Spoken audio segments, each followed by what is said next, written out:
नमस्कार। बड़ी बहस आप देख रहे हैं और मैं हूं आपके साथ सुमित झा। बड़ी बहस में बात सिंहासन के संग्राम की, झारखंड में इन दिनों चुनावी बयार बह रही है और इस बयार में हर चुनाव की तरह आदिवासी हितों की सियासी आवाज भी खूब गूंज रही है। ये आवाज हर सियासी पार्टी उछाल रही है। पीएम मोदी भी झारखंड दौरे पर पहुंचे तो जताने की पूरी कोशिश की कि बीजेपी ही एकमात्र आदिवासियों के हितों की चिंता करने वाली पार्टी है। वहीं जेएमएम भी लगातार खुद को पिछड़ों और आदिवासियों का हितकर पार्टी बताता रहा है। लेकिन इन सब के बीच कमोबेश आदिवासी आज भी वही हैं जहां 14 साल पहले या राज्य के अलग होने से पहले थे। सवाल है कि क्या आदिवासी सिर्फ वोट बैंक रह गए हैं? जिस सूबे में आदिवासियों को मिली लोकतांत्रिक ताकत से सरकार बन सकती है या फिर किसी पार्टी के हाथ में सत्ता जा सकती है, वहां आदिवासी लोकतांत्रिक हक के लिए जूझते नजर आए तो सियासत सवालों के घेरे में आएगी ही। झारखंड में हर चुनाव इन्हीं सवालों के इर्द गिर्द होता आया है, लेकिन जवाब मिलता नहीं है। इस बार भी हालात बहुत अलग नहीं हैं।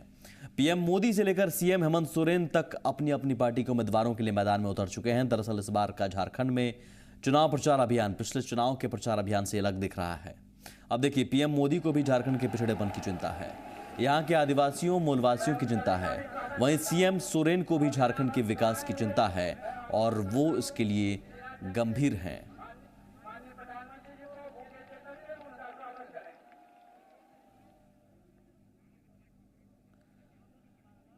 क्या कहा पीएम मोदी और सीएम सोरेन ने, किस तरह चिंता जताई, सुन लेते हैं।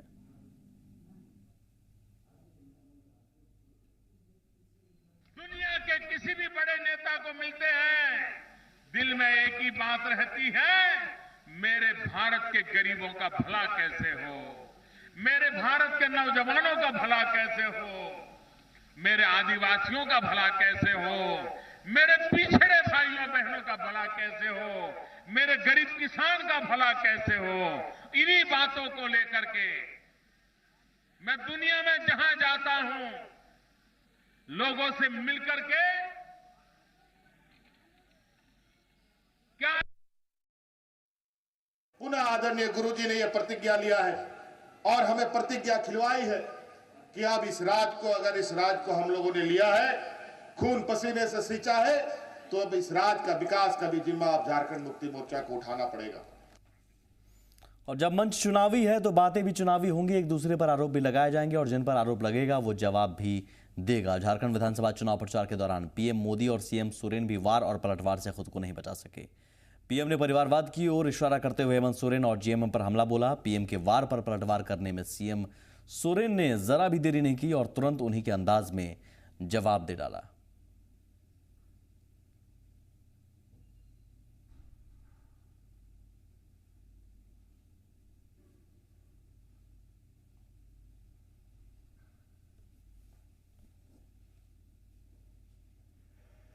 चाहते हैं झारखंड आगे बढ़े, जरा मुझे पूरी ताकत से बताइए, आप चाहते हैं झारखंड आगे बढ़े? आप चाहते हैं झारखंड के नौजवानों को रोजगार मिले? आप चाहते हैं झारखंड में सुख संपन्नता आए? अगर ये आप चाहते हैं तो सबसे पहले झारखंड को परिवारवाद से मुक्त कराइए।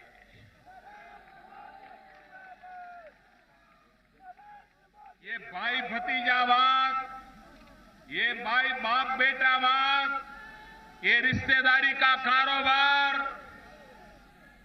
जब तक आप झारखंड को ऐसे परिवारवाद की चुंगाल से मुक्त नहीं कराओगे, उनका तो घर भरता जाएगा, उनका परिवार तो फलेगा फूलेगा, लेकिन मेरे झारखंड के भाई बहनों का भला नहीं होगा। अगर हमारे यहाँ परंपरा है तो उनके यहाँ कौन सी परंपरा है? क्या वित्त मंत्री का बेटा मंत्री नहीं है क्या? आज पहले वो अपने गिरेबान में झांके तब दूसरे को बात बोले। और हमारे साथ इस वक्त मौजूद हैं दो मेहमान रांची स्टूडियो से। हमारे साथ सुप्रियो भट्टाचार्य हैं, जेएमएम के केंद्रीय महासचिव हैं, और साथ ही प्रदीप सिन्हा हैं, बीजेपी के नेता। बहुत स्वागत है आपका। सबसे पहला सवाल हम आपसे ही करेंगे प्रदीप जी। पहले जब पूछा जाता था मोदी के आने से पहले कि क्या होगी बीजेपी की स्थिति, बीजेपी के तमाम चुनौतियों को कैसे बीजेपी पार पाएगी, तो आप यही कहते थे कि 21 नवंबर की तारीख के बाद फिजा बदल जाएगी, मोदी के आने के बाद से ही फिजा बदल जाएगी, मोदी के पक्ष में माहौल बन जाएगा। कुछ हुआ क्या? ये तो आप लोगों ने अपनी आंखों से देखा होगा कि आज डाल्टनगंज में और चंदवा की चुनावी सभाओं में क्या हुआ, किस तरह से जनता उमड़ पड़ी उनको सुनने के लिए, और जो मुद्दे उन्होंने उठाए जनता के मुद्दे थे, जनता ने उनको पसंद किया। और निश्चित रूप से आप यकीन मानिए कि जब 23 दिसंबर को परिणाम आएंगे तो आप इस बात के लिए आश्वस्त महसूस करेंगे कि जो मैं कह रहा हूं बार बार कि भारतीय जनता पार्टी बहुमत के साथ राज्य में सरकार बनाएगी तो बनाएगी। लेकिन जिन मुद्दों को उठाया उनमें एक अहम मुद्दा आदिवासियों का मुद्दा, ये तक कहा कि हम विदेश दौरे पर भी जाते हैं तो वहाँ पिछड़ों आदिवासियों की हमें चिंता होती है। क्या बीजेपी ये मानकर चल रही है कि आदिवासी मुद्दा यहाँ पर एक अहम है और इस मुद्दे के बिना झारखंड में सरकार हम नहीं बना सकते? हम इस मुद्दे पर बीजेपी ने क्या किया हम उस पर सवाल करेंगे, लेकिन क्या ये बीजेपी की स्ट्रेटजी अब है? हालांकि महाराष्ट्र और हरियाणा में जैसे गैर जाट गैर मराठा मुद्दा भी आप एक अलग लाइन पर चलने की कोशिश आपने की और कामयाबी हासिल हुई, तो यहाँ अलग लाइन आप नहीं करेंगे, अलग लाइन पर नहीं चलेंगे? देखिए, भारतीय जनता पार्टी के लिए सिर्फ आदिवासी ही नहीं बल्कि समाज के सभी तबके के लोग समान रूप से मेरी जवाबदेही में है। सिर्फ मैं समझता हूं कि एक तबके का विकास हो बाकी लोगों को ऐसे ही छोड़ दिया जाए तो इस समाज का एकांगी विकास कभी नहीं हो सकता। सभी अंगों को आदिवासियों पर विशेष ध्यान देने की जरूरत है, ये आपके नेता भी कहते रहे हैं। देखिए, समाज का जो तबका पिछड़ा हुआ हो, जो भी तबका हो पिछड़ा हुआ हो, उसको मुख्य धारा में लाने के लिए चाहे शैक्षणिक स्तर हो या आर्थिक स्तर हो, सामाजिक स्तर हो, अगर उसको मतलब इक्वल टू अदर्स कास्ट जो मैचिंग होना चाहिए उसके स्तर पर लाने के लिए जो भी करना पड़ेगी सरकार करेगी। लेकिन जो मोदी लहर है, जो मोदी आए भी हैं, क्या उसका असर आप देख पा रहे हैं आदिवासी क्षेत्रों में, आदिवासी बहुल क्षेत्रों में, खासतौर पर वहाँ संथाल और कोल्हान की अगर हम बात करें तो? देखिए, अभी तो नरेंद्र मोदी जी ने चुनावी सभा अपने शुरू की है पलामू क्षेत्र से, और अभी तो उनका अन्य क्षेत्रों में दौरा बाकी है। अब जहां तक आपने प्रश्न उठाया कि आदिवासी इलाकों में उनकी क्या पहचान और क्या प्रभाव पड़ने वाली है, तो विगत लोकसभा चुनाव में आपने देखा है कि 14 में से 12 सीटें जीतने के बाद भी अगर कोई यह प्रश्न करे कि जनता के किस समुदाय से नरेंद्र मोदी को समर्थन मिल रहा है या नहीं मिल रहा है, मैं समझता हूं कि इस बात पर पूरा ख्याल रखा जाना चाहिए कि नरेंद्र मोदी सभी तबके के प्रिय हैं। नहीं, लेकिन यहाँ पर एक आंकड़ा लोकसभा चुनाव का ही आपको दे दें हम, प्रदीप जी, लोकसभा चुनाव में जो आप मोदी लहर की बात कर रहे हैं, मोदी लहर के बावजूद संथाल की 2 सीटें दुमका और राजमहल आपके खाते में नहीं आई, और अहम सीट आदिवासी बहुल क्षेत्र। सिर्फ संथाल में ही क्या वो 2 सीटें जो हम हारे, उसके अलावा क्या राज्य के अन्य इलाकों में आदिवासी नहीं रहते हैं? कोल्हान क्षेत्र में आदिवासियों का पकड़ जिस मजबूत पकड़ की आप बात कर रहे हैं, ये आप मान रहे हैं कि पकड़ कहीं ना कहीं मजबूत अभी नहीं है? नहीं, ये आप कह सकते हैं, लेकिन मैं तो जानता हूं कि प्रधानमंत्री नरेंद्र मोदी की पहुंच समाज के सभी तबकों में है। जब वो ये बात कहते हैं कि सबका साथ सबका विकास, तो उसमें फिर कोई अलगाववाद की बात नहीं आती है कि किसी सेक्शन को अलग कर दिया, किसी को साथ ले दिया। नहीं, सियासत के नजरिए से हम देख रहे हैं अलग से अलग। आप देखिए, दलित, महादलित, पिछड़े, अति पिछड़े, आदिवासी, ये तमाम बातें, तमाम जो शब्द हैं सियासतदानों के ही दिए गए हैं। अलग हम नहीं करते हैं, लेकिन अलग नजरिए से देखे जाने की जरूरत है अगर वो पिछड़े हैं तो, और ये विकास के पैमाने पर देखे जाने की जरूरत है। लेकिन सियासत में विडंबना है कि उन्हें वोट बैंक के रूप में अक्सर देखा जाता है। मैं सियासत के नजरिए से सवाल पूछ रहा हूं कि संथाल और कोल्हान की 32 सीटें एक अहम रोल निभाती हैं झारखंड में सत्ता पाने के लिए। उन 32 सीटों में आपकी पकड़ मोदी लहर के बाद कितनी होगी, या फिर लोकसभा चुनाव में जैसे कि संथाल में आपकी पकड़ नहीं साबित हुई? देखिए, यह तो चुनाव परिणाम बताएगा 23 दिसंबर को कि हमारी पकड़ किन क्षेत्रों में कितनी है। लेकिन आप इस बात पर यकीन करिए कि संथाल परगना हो या कोल्हान हो, हमारा पूरे राज्य में भारतीय जनता पार्टी की संगठनात्मक संरचनाएं हैं। उसके अलावा जनता के बीच हमारे लोग, हमारे जनप्रतिनिधि हो या हमारे कार्यकर्ता हो, निरंतर उनका संवाद है। कार्यक्रमों के माध्यम से हम जनता की आवाज बनने की कोशिश करते रहे हैं। तो इस बार जब हम बहुमत की बात कर रहे हैं कि हम बहुमत के साथ सरकार बनाएं और इन तो आप मान रहे हैं कि चुनौती जेएमएम है इन इलाकों में टीस सके कहीं। देखिए अब हमारे सामने कौन है उसकी परवाह नहीं है, हम अपनी लड़ाई लड़ रहे हैं, हम जनता के बीच जा रहे हैं, तो जनता के बीच अपनी बातों को रखेंगे। अब किसी क्षेत्र में जेएमएम प्रभावशाली है, किसी में कांग्रेस है, कहीं पर आरजेडी का वजूद है, तो अलग अलग क्षेत्रों में अलग अलग दलों का प्रभाव है। जैसे संथाल कोल्हान में आप मानते हैं कि जेएमएम की पकड़ है, जिसमें सेंध लगाने की आप कोशिश में हैं, वो मोदी लहर की तो वही बात कही ना कि हर अलग अलग क्षेत्रों में, हर अलग अलग क्षेत्र में अलग अलग दलों की पकड़ है। वही संथाल की जैसे 18 सीट में से 10 सीटें जेएमएम को मिली थी पिछली बार चुनाव में, संथाल के 18 सीटों में से 10 सीटें मिली थी, आपके खाते में सिर्फ 2 सीटें आई थी। तो आज तो गैर जेएमएम दलों ने जीता ना। आप इस बार परिणाम की उम्मीद कीजिए, मैं आपको बार बार ये कह रहा हूँ कि 23 दिसंबर तक का इंतजार कीजिए।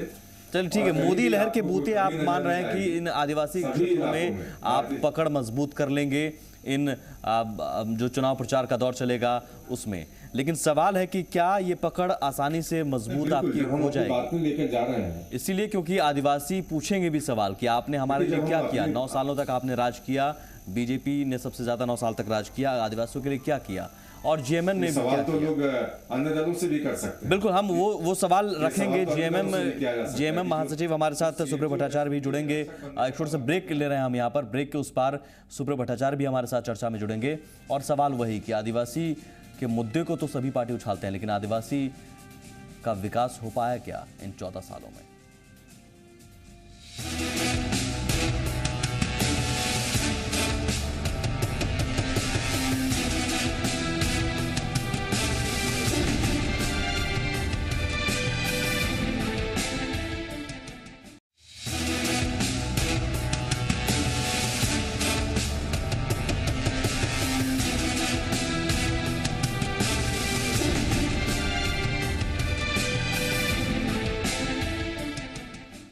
तो बड़ी बहस में बात आज झारखंड में आदिवासियों की स्थिति को लेकर हो रही है। दरअसल झारखंड में आदिवासियों के मुद्दों को चुनाव के वक्त खूब उछाला जाता है, तमाम सियासी पार्टियां उछालती हैं, लेकिन आदिवासी के हित की बात करें, उनकी स्थिति की बात करें, मौजूदा स्थिति की, तो उनकी स्थिति में कोई बड़ा बदलाव नजर नहीं आता। चिंता सभी जाहिर करते हैं और इन दिनों चिंता फिर से जाहिर की जा रही है आदिवासियों को लेकर। चिंता के साथ साथ पीएम और सीएम झारखंड की सेवा की बात भी कह रहे हैं।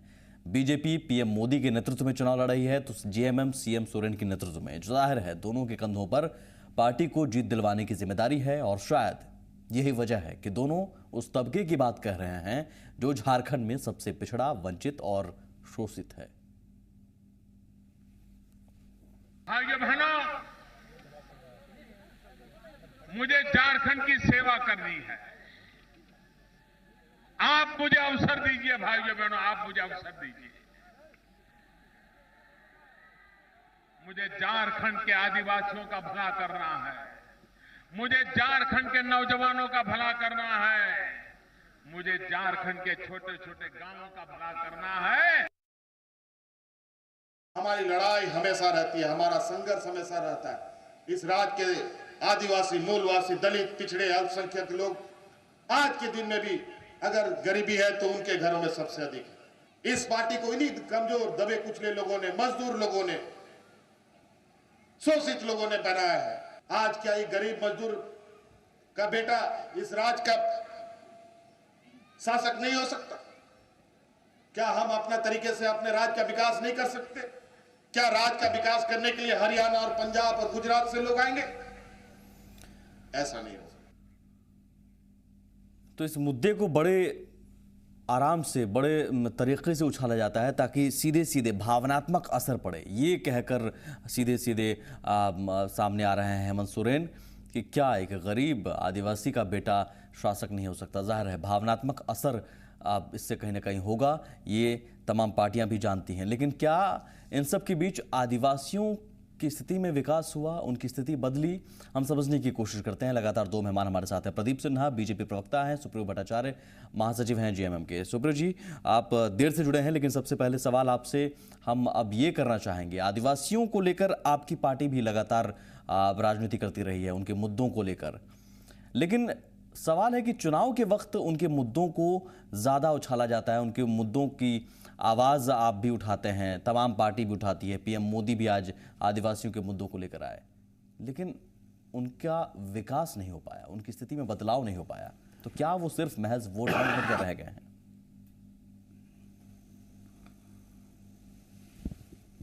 नहीं, वोट बैंक नहीं है। इस राज्य का यदि गठन हुआ है तो उस गठन के जो मूल आत्मा है वो आदिवासी है, यहाँ का मूलवासी है।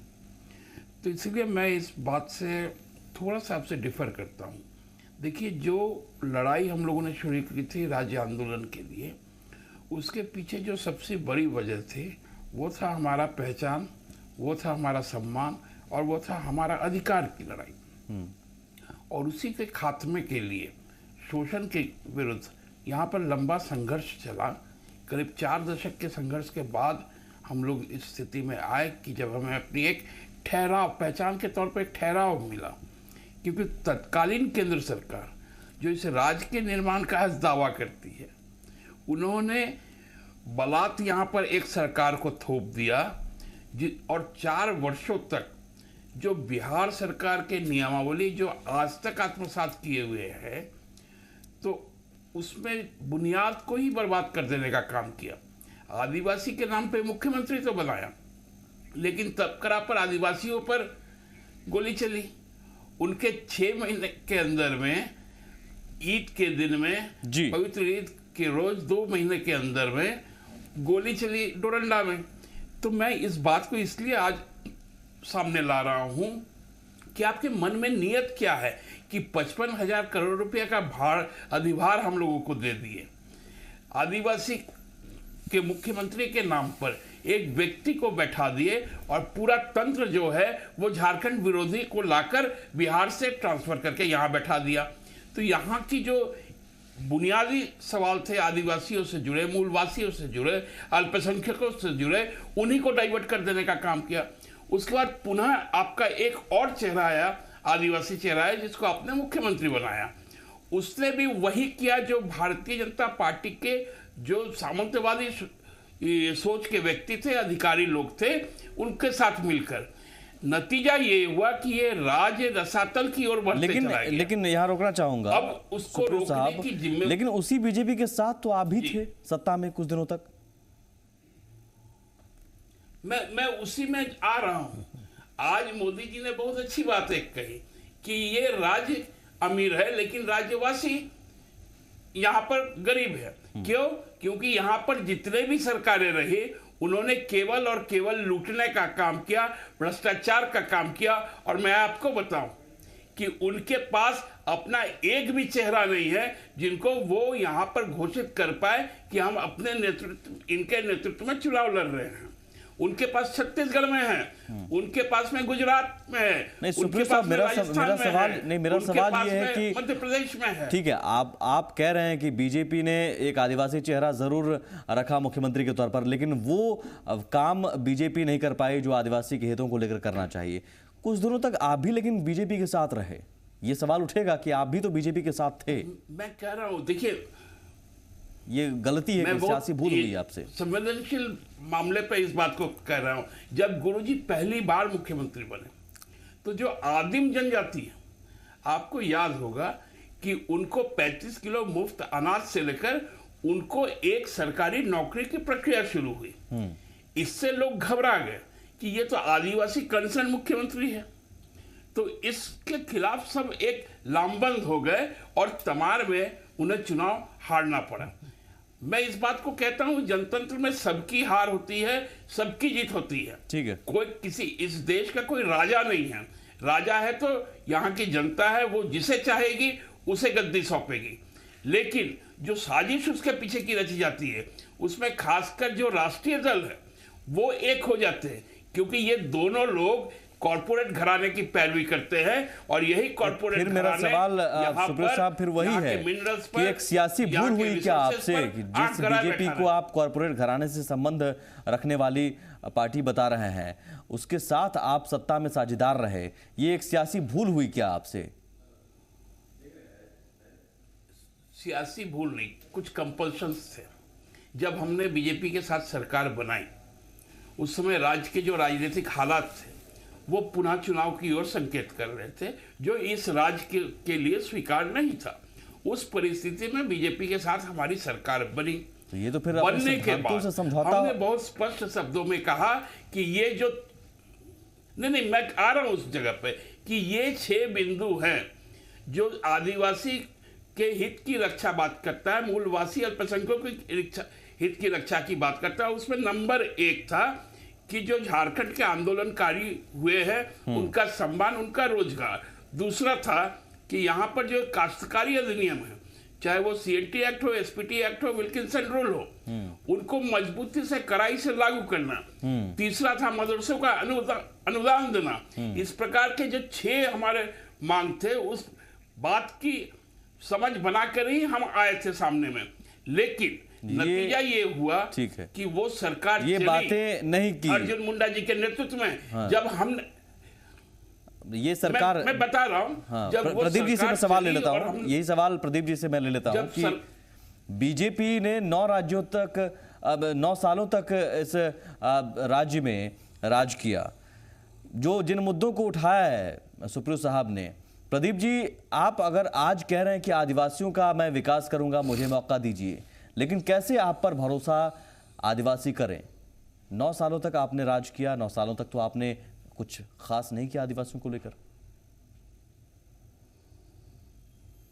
देखिए, जिन 7 मुद्दों को लेकर जेएमएम ने अर्जुन मुंडा जी के सरकार का साथ छोड़ा था, जैसा इन्होंने कहा कि हमने CNT SPT एक्ट को और मजबूत बनाने की बात की, लेकिन हाल के दिनों में सरकार के द्वारा क्या प्रयास किया गया, CNT रूल को किस तरह से तोड़ मोड़ कर अपने हित में जिन लोगों ने खुद जमीन हथिया ली है दूसरे लोगों की, जो अपने प्रभाव से पैसे के बल पर जो गरीब आदिवासियों की जमीन आपने क्या किया 9 सालों में? संशोधन चाहते हैं। मेरा सवाल आपसे, आपने क्या किया 9 सालों में? 9 सालों में कम से कम हमने CNT एक्ट के साथ छेड़छाड़ तो नहीं की ना। मदरसों को अनुदान देने का मामला इन लोगों ने बहुत प्रचारित किया। अपने कार्यकाल में कितने मदरसों का अनुदान दे पाए? सुप्रीयो साहब जवाब दीजिए। जबकि 592 के लिए इन्होंने लगातार दबाव बनाया। हाजी हुसैन अंसारी उस विभाग के मंत्री रहे, अब तो उनसे पूछा जाना चाहिए कि 592 में सिर्फ 38 को ही क्यों दे पाए, जबकि सत्ता आपके हाथ में थी। सुप्रीयो साहब, ये बड़ा मजेदार सवाल है। आप देखे होंगे कुछ दिन पहले सरकार के तरफ से एक इंडिकेशन आया था कि जो इरिलेवेंट कानून है इस देश के, वैसे 74 कानूनों को ओमिट किया जाए। उसमें जो मूल 3 कानून हैं, उसमें CNT एक्ट भी है, SPT एक्ट भी है और विल्किंसन रूल भी है। इसका मतलब साफ है, ये जो आज के दिन में साफ जाहिर होता है कि जिस प्रकार कॉरपोरेट घराने ने मध्यस्थता करके भारतीय जनता पार्टी की गठजोड़ बनाई यहाँ पर, कि उनकी नजर यहाँ के जमीनों पर है कि यहाँ पर SPT एक्ट समाप्त कर दो, सिद्धू कानू के हुल के भावना को समाप्त कर दो, बिरसा मुंडा के उलगुलान के भावना को समाप्त कर दो, और कोल्हान में जो विद्रोह हुआ उसको साफ कर दो, पोराहट का आंदोलन को खत्म कर दो। जी, आपको जवाब मिल गया होगा। विल्किंसन रूल हटा दो। तो क्यों नहीं, इनको बोलने दीजिए ना। उसके बाद उसी के तर्ज पर यदि यहां पर झारखंड मुक्ति मोर्चा की सरकार रही तो वो कानूनें नहीं पास हो पाएंगी पार्लियामेंट से, और क्योंकि उसके लिए पूर्व अनुमति लेनी पड़ेगी राज्य सरकार की। और मैं आपको एक बात और बता दूं, उसी को अमली जामा पहनाने के लिए आज के दिन में जिस प्रकार का प्रचार अभियान चला रहे हैं भारतीय जनता पार्टी के लोग, कि यहां के किसी लोगों को सामने नहीं लाए हैं वही थैली शाहों को सामने में, जो कहते हैं कि हमने गुजरात को एक नया स्वरूप दे दिया, आज झारखंड को भी देना है।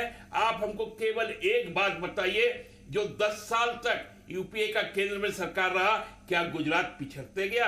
आज क्या मोदी की सरकार ये गारंटी करेगी कि यहां पर राज्य सरकार केंद्र और राज्य का एक होगा तो उसका ही केवल तरक्की होगा? ये भ्रामक बातें, जो भ्रम की स्थिति, ठीक है, ये एक अहम मसला उठाया प्रदीप जी के लोगों, क्योंकि यहाँ के लोग भोले वाले लोग हैं। एक तो आपको जवाब मिला जो सुप्रीयो साहब कह रहे हैं कि आप राज्य स्तर पर आपने छेड़छाड़ नहीं की, लेकिन केंद्र में फिर वही काम आप शुरू कर चुके हैं। और नहीं, मैं जो वही आप बात कह रहा हूं। दावा कर रहे हैं एक तो कि मैं स्पष्ट झारखंड में भी कर दूं, आपकी केंद्र सरकार ने होगी अपनी तभी ओर से विकास होगा। स्पष्ट कर दिया कि एसपीटी सीएनटी एक्ट में किसी वो प्रकार की आंदोलन के छेड़छाड़ बाद- नहीं की जाएगी, जी, वो आंदोलन किसी प्रकार की जब छेड़छाड़ नहीं की सरकार शुरू हुआ, जाएगी। और जहां मजबूरी तक है में अनुपयोगी आपकी- कानून आपकी जो इस नीयत देश और पर बोझ मंशा बने सही हुए नहीं हैं है। उनको तो हटाना ही हटाना है, इस पर कहीं दो राय नहीं है। नहीं तो क्या सुप्रियो साहब जो दावा कर रहे हैं जी। वो गलत है क्या? बिल्कुल गलत है ना। हमारे केंद्रीय मंत्रियों ने इस बात को बार बार कह दिया कि सीएनटी एसपीटी फिर सुप्रियो साहब आपकी जानकारी पर सवाल उठा रहे हैं। उसके प्रदीप। बावजूद भी अगर अनुपयोगी कानून को हटाने की बात की आड़ में अगर उसको अपना ये मुद्दा बना ले तो ये मैं समझता हूं कि जेएमएम अपनी चालबाजी करती रहे। जनता भली भांति चीजों को समझ रही लोग है जानते कि हैं। सीएनटी एक्ट में किसने टीएससी के माध्यम से संशोधन करके वैसे लोगों को लाभ पहुंचाने की कोशिश की जिन्होंने गरीब आदिवासी जिसके नाम पर राजनीति करते हैं उसकी जमीनें ले ली। थाना क्षेत्र की बाध्यता खत्म करने की क्या आखिर मजबूरी है? क्यों खत्म करना चाहते हैं थाना क्षेत्र की बाध्यता? क्यों नहीं उन सीएनटी और एसपीटी एक्ट अक्षरशः वही रहे जो पहले था? आप ये भरोसा देने की केंद्र सरकार की तरफ से ये जो कानून खत्म किए जाने की बात हो रही है इनमें वो ये दो कानून सीएनटी और एसपीटी एक्ट शामिल नहीं है। देखिए, मैं यहाँ भरोसा देने के लिए नहीं बैठा हूँ। हमारे केंद्र के मंत्रियों ने जब कह दिया तो उस बात पे भरोसा करना है।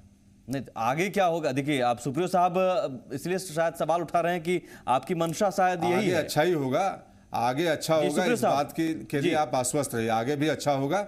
और मैं बता रहा हूँ जी बताइए। ये मेरे बड़े अच्छे मित्र हैं, जी जी लेकिन क्या करें, मजबूरी है, इनकी पार्टी ने इनको यहाँ पर भेजा है तो गलत कामों का बचाव करो।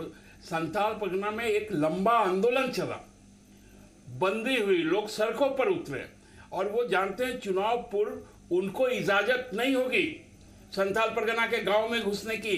मजबूरी में इनका एक मंत्री आके बयान दिया कि यहाँ पर हमारी वैसी कोई अभी बात नहीं है। ये भी बता रहे क्योंकि जब बुनियाद पड़ा था इस राज का, हम इनको याद दिलवा दें तो उस समय इनके जो प्रथम मुख्यमंत्री थे बाबूलाल मरांडी जी ने, उन्होंने कहा था कि संथाल परगना और छोटनागपुर काश्तकारी अधिनियम को हम लोगों को समाप्त कर देना चाहिए, तभी आदिवासियों का विकास होगा। मतलब आप उनको मूल से उखाड़ के फेंक दीजिए, ना आदिवासी यहाँ रहेगा ना मूलवासी यहाँ रहेगा, तो विकास तो जरूर गुजरात से आए हुए, बंबई और कलकत्ते से आए हुए, दिल्ली और हैदराबाद चेन्नई के लोगों का होगा। प्रदीप साहब, ये बयान देने की जरूरत क्यों पड़ी आपको? ये अब भरोसा देने की जरूरत क्यों पड़ी? सुप्रियो भट्टाचार्य जी इस बात का जवाब दे दें, सुप्रियो भट्टाचार्य जी इस बात का जवाब दे दें कि जिस गरीब आदिवासी को ये मेन स्ट्रीम में लाना चाहते हैं, आगे लाना चाहते हैं, आर्थिक सशक्तिकरण हो, सामाजिक हो, शैक्षणिक हो, आखिर राज्य में अगर इन्वेस्टमेंट नहीं होगा, रोजगार नहीं लगेंगे तो उनको रोजगार मिलेगा नहीं, तो पलायन जो लोग कर रहे हैं उसको रोकने की इनकी क्या योजना है? यानी कि आप कह रहे हैं लाखों कि की संख्या में यहाँ से जो बहु बेटियां SPT और जाती हैं, CNT एक्ट है, आए दिन ये खबरें आप भी आती मतलब हैं, वकालत जरा कर रहे हैं। सुनने की कोशिश तो करेंगे, इशारों या में। सिर्फ आप ही प्रश्न करेंगे तो आप ही जवाब दे लें। नहीं नहीं आप जवाब दीजिए, लेकिन सिर्फ आप ही मेरा प्रश्न बस काउंटर करना क्वेश्चन था करता इस भी है, पर। पर जवाब देने वाला भी आप ही हैं। जी जी सुन रहा हूँ मैं एक चीज जोड़ देता हूँ, प्रदीप जी को, क्योंकि यही कहा ना मैंने, मानसिकता का अलग अलग नहीं मानसिकता तो 1.5 साल आप रहे, इन्वेस्टमेंट क्यों नहीं हुआ इस राज्य में? इन्वेस्टमेंट करा देते, आप लोगों को रोजगार दे देते। प्रदीप जी मैं कह लेता हूँ 42 MU करने के बाद में ये अब आपका मुंह नहीं रह गया है इन बातों को कहना। हमने कोई MU नहीं किया है, हम कमिटमेंट किसी के प्रति नहीं दिखाए। मैं आपको एक बात बता रहा हूँ कि आज यदि हिंदुस्तान, आज यदि भारत और उनके प्रधानमंत्री जो हमारे देश का प्रतिनिधि है, शासन अध्यक्ष है, राष्ट्राध्यक्ष, यदि विदेश में जाकर सीना तान कर कुछ बातें कहते हैं, वो इसलिए है कि भारत के पास में आज परमाणु शक्ति है, भारत पारमाणविक ऊर्जा से लैस है और उसका जानते हैं, उसका सबसे बड़ा जो स्रोत है वो हमारा जादूगोड़ा है। जादूगोड़ा में यूरेनियम हम पैदा करके राष्ट्र को शक्ति दे रहे, राष्ट्र को स्वाभिमान दे रहे हैं, और वहां हमारा पूरा का पूरा वंशज खत्म होने के आज स्थिति में है। ये तो चाहते ही हैं कि यहाँ का आदिवासी, यहाँ का मूलवासी समाप्त हो जाए और उद्योग लगाने के नाम पर, रोजगार के नाम पर बाहर के लोग आए। हम ये कतई स्वीकार नहीं करेंगे, विनाश के शर्त पर विकास नहीं होगा। प्रदीप जी, फिर यहीं के लोगों से रोजगार मुहैया करवा देते लोगों को, नहीं, कितने रोजगार बहु बेटियों को देखिए, पलायन नहीं दो करना बातें पड़ता, हैं। जो झारखंड को जलालत झेलनी पड़ती है कि बाहर के राज्यों में झारखंड की बहू बेटियों के साथ अपमानजनक व्यवहार होता है, कई बार शारीरिक शोषण की बातें आती हैं, तो उसका जवाब निराकरण तो कर दिया होता ना इन्होंने 1.5 वर्षों में। मैं ये सवाल लेकर जाता हूं, लेकिन दो बातें मैं समझना चाहूंगा आपसे। मैं 10 वर्षों में ये सवालों नहीं, को हम तो रोजगार देना चाहते हैं, हम तो रोजगार देना चाहते हैं। 9 सालों में क्यों नहीं दे पाए? हम तो रोजगार देना चाहते हैं। 9 सालों में क्यों नहीं दे पाए फिर? बिल्कुल दिया, ऐसा नहीं है। बिल्कुल आप तो इस तरह से बोल रहे हैं जैसे बिल्कुल कुछ हुआ ही नहीं। तो मैं समझता हूं कि अगर अब गिना दीजिए। बाइस्ड होकर किसी नहीं। चीजों पर नहीं, आप सुनने की कोशिश करें ना। हाँ। आप तो इस तरह से बातें कर रहे हैं कि जैसे कुछ हुआ ही नहीं। तो आप 1.5 मुझे वर्षों गिना में दीजिए। जिन लोगों ने पहली शर्त रखी, 7 शर्तें जो रखी, 7 शर्तों पर आप बात कर लीजिए ना जेएमएम से कि आखिर 7 शर्तों में क्या हुआ। सीएनटी एसपीटी जिसको कहते हैं कि हम छेड़ेंगे नहीं, उस पर छेड़छाड़ क्यों किया? क्या मजबूरी थी आखिर? किसको बचाने के लिए किया गया? किसको लाभ पहुंचाने के लिए किया गया? सर ठीक है सुप्रियो साहब, मेरा सवाल आपसे 1.5 साल में मदरसों के अनुदान पर क्यों चुप है? मदरसों के अनुदान पर क्या क्यों किया? चुप है? और जो प्रदीप जी उठा रहे हैं सवाल, उन सवालों को लेकर आपके पास भी मौका था। मुस्लिमों को बेवकूफ बनाने के सिवा कि भारतीय जनता पार्टी पर आरोप लगाना कि भारतीय जनता पार्टी नजरिया मुसलमानों के प्रति अच्छा नहीं रखती है। मैं समझता हूं हमारे प्रधानमंत्री नरेंद्र मोदी ने इस बात को स्पष्ट कर दिया जब वो ये कहते हैं कि सबका साथ सबका विकास, तो उसमें सभी तबके शामिल होते हैं। कोई सेक्टर वाइज हम चुन के तय नहीं करते कि इस सेक्टर का विकास करना, इसको पीछे छोड़ना है। सबका साथ सबका विकास। सुप्रियो साहब, मेरा सवाल आपसे, 1.5 साल में आपको भी मौका मिला, इस 1.5 साल में भी बहुत कुछ किया जा सकता था या किए जाने की कोशिश की जा सकती थी, उसमें आपने क्या किया? देखिए हमने क्या किया, ये बातें बोलने लगे तो आपका चैनल का टाइम नहीं खत्म। टाइम है, आप बताइए ना आदिवासियों के लिए आपने क्या किया? नहीं पाइएगा फिर। नहीं, मैं आपके पास आ रहा हूँ। हमने जिन सवालों को लेकर सरकार छोड़ी थी, उस सवालों में आंदोलनकारियों का सम्मान और उनका रोजगार था। हमने सीधी नियुक्ति की शहीदों के वंशजों को। गुआ गोलीकांड के जो 9 लोग थे उनके वंशजों को और सिद्धू कानू के वंशजों को। बाकी एक प्रक्रिया चल रही है कि आंदोलनकारियों को चिन्हित करके जो शहीद जन है उनके परिवारों को नौकरी मिले, नंबर 1। ठीक है, ये भ्रामक चीजें फैलाने में माहिर है मदरसों का, जो ये स्वीकार करते हैं कि 39 को मिल गया 592 तो प्रक्रिया हमारे समय से भी चल रही थी। नहीं, मैं बता लेता हूं, हमारे समय से भी चल रही थी मैं बता लेता हूं ना। 592 मदरसाज में जो प्रावधान है कि इतने बच्चे का होना बहुत लाजमी है तभी उसमें सरकारी अनुदान मिलेगा, उसकी प्रक्रिया को हम लोगों ने बदलने का काम किया। हमने कहा यदि मदरसा है तो उसको अनुदान होगा, और उस पर काम भी हुआ और अनुदान भी रिलीज हो गया, ऐसे 350 मदरसों को। अब मैं आपको बता रहा हूं सीएनटी एक्ट और एसपीटी एक्ट के बारे में जो बार बार ये लोग कहते हैं। हम तो कह रहे हैं महाराज कि आपको यदि सीएनटी एक्ट में बदलाव की जरूरत नहीं है तो हम मानने को तैयार हैं, लेकिन हमने तो यह भी कहा है कि आपको हिम्मत नहीं हुई थी स्थानीयता पर बात करने की। हम तो पहल शुरू किए, सर्वदलीय बैठक बुलाए, यहाँ के लोगों की पहचान तय करने का एक मापदंड बनाने की कोशिश शुरू की है। जो और बातें बार-बार एक्ट और एसपीटी एक्ट को लेकर आप भी करते रहे, बता लो इन 1.5 सालों में वो उन बातों को अमल में लाने के लिए आपने क्या प्रयास किया?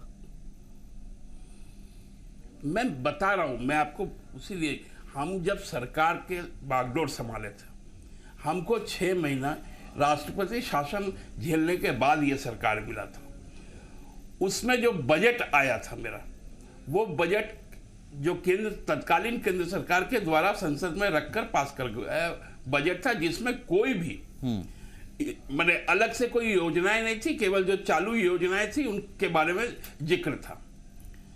अब हम जब अपना फाइनेंशियल ईयर लेके आए तो जिस दिन बजट सत्र का अंतिम दिन था उसी दिन लोकसभा का चुनाव हो गया। 3 महीने तक आचार संहिता लगा रहा है। ये तमाम लोगों ने लॉजिक है, लेकिन मैं प्रयास के बारे में पूछ रहा हूं, आपने कोई पहल की? मैं किस पे? आप जिन मुद्दों की बात कर रहे हैं, हमने तो पहल नहीं किया, हमने तो निर्णय लेके दिखा दिया। ये हुआ हम तो निर्णय लेके मैं तो कह रहा हूं कि ये नीतिगत बातें आप आचार संहिता के समय नहीं कर सकते हैं प्रदीप जी। क्योंकि मैं ये जो है जो मामला बंधे ठीक हुए है हैं हम सिस्टम नहीं में। प्रदीप जी देखिए, इनके जो साथ किया ये ही मजबूरी, नहीं, ये अपनी मजबूरी वो बता रहा आचार है कि ये संहिता कहाँ लोकसभा पर चुनाव में प्रतिबंध उलझे करती रहे। है कि हमने अगर कुछ किया है, हाँ हमने अगर कुछ किया है तो आचार संहिता कहीं रोकती तो नहीं है कि हम ये बातें बता दें लोगों को। और जहां तक बजट की बात जो कह रहे हैं ये, और जो बाधाएं बता रहे हैं कि इस तरह से बाधाएं आती गई, हस्र क्या हुआ? बजट का मात्र 20% राशि खर्च होना इनकी ओर इशारा करता है कि कितने संवेदनशील है इस राज्य के डेवलपमेंट के लिए और उस तबके के लिए जिसका ये रोना रोकर अपना ढिंढोरा पीट रहे हैं।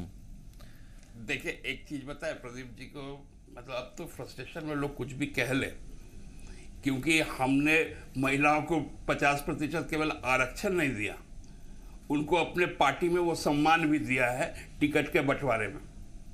ये सबका साथ सबका विकास, एक भी अल्पसंख्यक को, खासकर इस्लामिक अल्पसंख्यक को, इनके पास में चेहरे भी नहीं है कि उनको उम्मीदवार मैं बनाए। उसी पर आ रहा था। ये जिनकी बात करते हैं सिख दंगे की बात करते हैं ये लोग, इनके पास में सिख कार्यकर्ता भी हैं, उनको भी सम्मान नहीं दिया, वो सम्मान भी हमें देना पड़ा। मैं इसी और पर आ वो रहा भी हूं। महिला को हमने प्रदीप दिया, जी, सिख महिला को उम्मीदवार इतना बनाया। जेएमएम तो के लिए ये बोलना, कहने की बात है, सोचना जेएमएम के पास कहने और की बात है असली कि में वो करना, एक चेहरा के यही साथ गलत वो और उतरा भ्रम है जो ये फैलाते हैं। आप क्या इस बार क्यों नहीं उतर पा रहे हैं चेहरे के साथ? देखिए, हमारी पार्टी की अपनी रणनीति है। हरियाणा में भी हमने कोई अपना चेहरा सामने नहीं लाया, महाराष्ट्र में भी नहीं लाया, तो फिर झारखंड जिन में ही आदिवासियों की बात कर रहे हैं यहाँ पर, जैसे हरियाणा में देखने को मिला गैर जाट सीएम बने चुनाव के बाद, तो क्या वो मुद्दे नहीं रहेंगे सीएम जो बनाए जाएंगे अगर आप सरकार में आते हैं? तो ऐसा नहीं होगा कि आदिवासी चेहरा ही हो? देखिए, आप गैर जो सवाल आदिवासी पूछ बन रहे हैं वो सकता है। आप जो सवाल पूछ रहे हैं वो पूरी बातें चुनाव परिणाम आने की बात की हैं। तो मैं समझता हूं कि 23 तारीख तक आपको इंतजार करना पड़ेगा, तभी इस प्रश्न का जवाब मिल सकता है। ठीक है, हम एक छोटा सा ब्रेक लेते हैं यहाँ पर। ब्रेक के उस पार हम बात महिला आदिवासियों की भी करेंगे। महिला आदिवासियों को लेकर भी तमाम बड़ी बड़ी बातें की जाती रही हैं, लेकिन हालत क्या है वो हम आपको बता दें।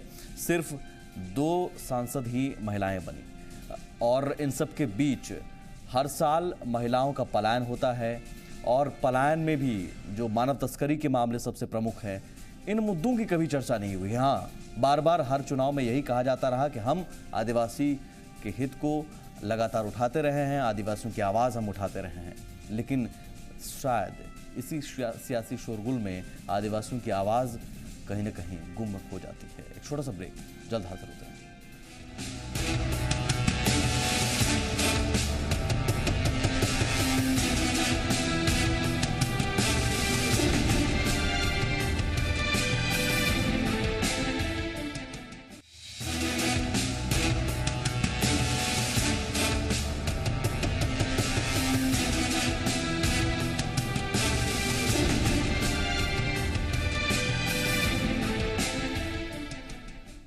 तो सिंहासन का संग्राम में बात हम कर रहे हैं झारखंड में आदिवासियों को लेकर। दरअसल आदिवासी हितों की चिंता होने लगती है तमाम सियासी पार्टियों को चुनाव आते ही, लेकिन सिर्फ चिंता वो चिंता ही रह जाती है।